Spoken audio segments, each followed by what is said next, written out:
Assalamualaikum dan salam sejahtera buat penonton Kisah Semasa TV. PM Anwar gesa rakyat berjimat, waspada kesan ketidaktentuan ekonomi global.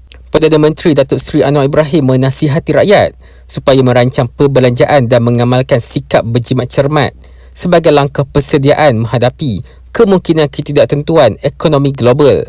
Beliau berkata walaupun keadaan ekonomi negara buat masa ini masih terkawal, perkembangan geopolitik antarabangsa khususnya konflik di Asia Barat berpotensi menjejaskan rantaian bekalan dunia sekaligus memberikan tekanan pada harga barang. Saya sengaja membangkitkan soal antarabangsa ini kerana tidak mahu kita alfa.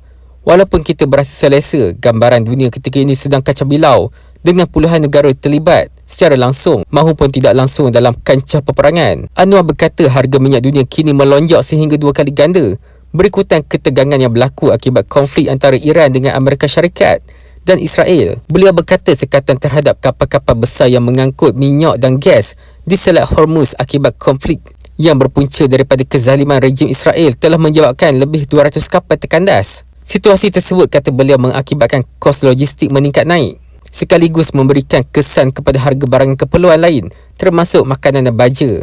Anwar berkata kos makanan dan baja yang dibawa dari Ukraine, Rusia dan Eropah semuanya melambung tinggi dan kerajaan sedang berusaha mencari jalan untuk menangani situasi ini.